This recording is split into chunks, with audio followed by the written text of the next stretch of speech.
Di tengah hiruk-pikuk kota Bandung, sebuah mobil hitam sederhana berkeliling dari masjid ke masjid.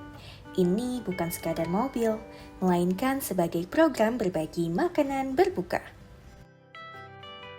Program ini dikenal dengan nama Mobil Makan-Makan, sebuah gerakan sedekah makanan berbuka untuk masyarakat di Bandung Raya. Setiap harinya, mereka berkeliling ke masjid-masjid berbeda di Bandung. Selasa 3 Maret 2026 adalah jadwal mereka berkunjung ke Masjid Junudur Rahmah, Kodiklat TNI AD, Kota Bandung.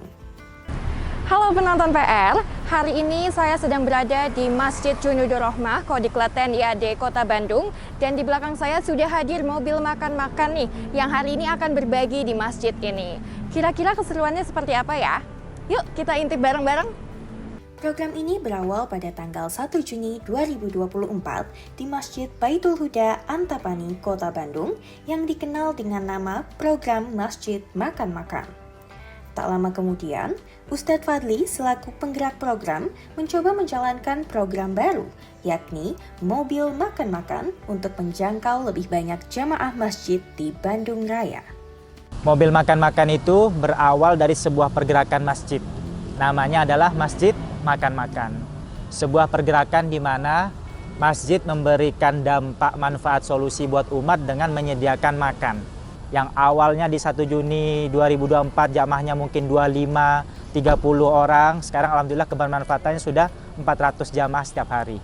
Dan hasil akhir pergerakan dari Masjid Makan-Makan lahirlah dengan Mobil Makan-Makan. Dengan awal perjalanan, banyak orang-orang yang bercerita kepada kami, tim Masjid Makan-Makan, mereka mengeluh atau bertanya tentang hal kebermanfaatan masjid di wilayah tempat mereka. Ada yang mend-DM banyak ya, isinya itu, Kak, Ustadz, admin, kapan datang ke masjid kami? Di masjid kami itu banyak orang yang kesulitan juga, banyak yang kesusahan makan juga. Nah, karena kami keterbatasan dengan armada, sehingga kami tidak bisa mendatangi tempat-tempat tersebut, akhirnya kami kebingungan awalnya. Tapi alhamdulillah dengan hadirnya mobil makan-makan ini di pertanggal 19 Januari 2026 ya, kurang lebih masih 1 bulan ke belakang ini, alhamdulillah mobil makan-makan ini memberikan dampak manfaat juga seperti halnya Masjid Makan-Makan. Mobil makan-makan kerap mendukung dapur kecil ibu rumah tangga untuk ikut bersedekah melalui makanan yang dimasak dengan sepenuh hati. Namun, kali ini berbeda loh. Mereka mengambil makanan dari UMKM di sekitar Antapani. Ada masjid, tapi lingkungan sekitarnya hidup dan merasakan dampak manfaatnya.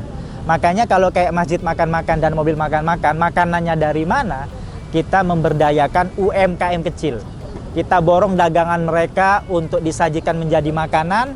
Begitu juga kita sudah punya 20 orang ibu rumah tangga yang tidak bekerja tapi bisa masak. Dan disitulah kita berdayakan mereka buat mereka masak, sehingga akhirnya mereka yang tidak punya pekerjaan, akhirnya mereka lumayan buat tambah-tambahan penghasilan. Makanya untuk saat ini kita kurang lebih sudah punya orang-orang warga di daerah Antapani lama ya, yang kita memberdayakan mereka buat mereka masaknya di rumah. Akhirnya mereka bisa punya penghasilan tambahan sendiri.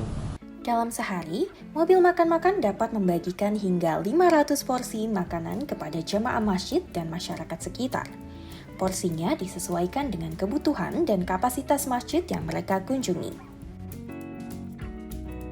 Tapi sipilnya bisa buka bareng sama Alhamdulillah seneng banget, sebagai anak kos juga yang kebetulan saya jarang makan, terus dapat makan gratis, kayak seneng banget akhirnya gitu.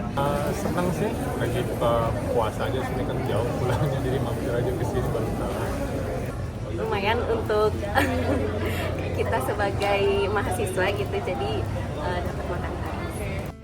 Program ini diharapkan dapat terus menebar kebaikan dan menjadikan masjid sebagai tempat berpulang. Dan di baliknya tersimpan banyak cerita dan tantangan yang dialami Ustadz Fadli dalam membangun masjid dan mobil makan-makan. Tantangan terbesar yang saya sedang alami saat ini adalah cara berpikir orang tentang dakwah. Orang masih berpikir, orang kok ke masjid harus diiming-imingin makan. Nanti kalau salah niat seperti apa? Jadi kita flashback kurang lebih, saya tuh mulai bergerak dakwah itu 2 tahun yang lalu. Di tahun 2017 di bulan Agustus. Flashback sebelumnya, kehidupan saya itu tidak pernah tersentuh dengan urusan dakwah atau sibuk di masjid. Seperti anak muda pada umumnya, nongkrong-nongkrong, pacaran, jalan-jalan, sibukin waktu, nggak puguh dan lain sebagainya. Tapi di balik itu, bukannya saya tidak produktif, saya berbisnis, saya punya usaha. Penghasilan saya pernah disentuh di puluhan sampai ratusan juta. Saya sudah jalan-jalan ke luar negeri, saya udah punya mobil pribadi, saya udah ada rumah dan lain sebagainya. Tapi ternyata semua itu tidak bikin saya tenang. Pertanyaannya, mungkin saya jauh dulu dari Allah, makanya Allah tidak memberikan ketenangan dalam hidup saya. Karena ketenangan itu hak milik Allah yang mau ngasih atau enggak. Makanya alhamdulillah Allah izinkan semenjak mulai ngurus masjid, badan ini saya selalu berdoa sama Allah, mudah-mudahan badan ini dipakai untuk terus berbuat baik. Ya, makanya dengan hadirnya pergerakan di Masjid Makan-Makan dan mobil makan-makan ini mendatangkan rasa baru dalam hidup saya, bahwasannya saya bisa menjadi manfaat buat orang lain. Akhirnya Allah izinkan lebih tenang hidup. Mobil makan-makan dan Masjid Makan-Makan itu puncak harapan tertingginya. Masjid bisa jadi jalan solusi buat umat. Tidak hanya tempat untuk mereka mau sholat dan ngaji saja, tapi di saat banyak problema dengan kehidupan mereka kesusahan makan, mereka kesusahan pakaian, mereka kesusahan tempat tinggal, mereka tidak terfokus untuk cari solusi dengan meminta-minta, tapi datang ke masjid. Saat azan berkumandang, bukan hanya perut yang terisi, tetapi juga hati. Masjid dan mobil makan-makan mengingatkan kita bahwa kebaikan sekecil apapun dapat sangat berarti bagi sesama umat manusia. Nah, penonton PL, hari ini menunya sate Madura dari pedagang UMKM yang baik sudah ada di tangan saya, dan selamat berbuka penonton PL.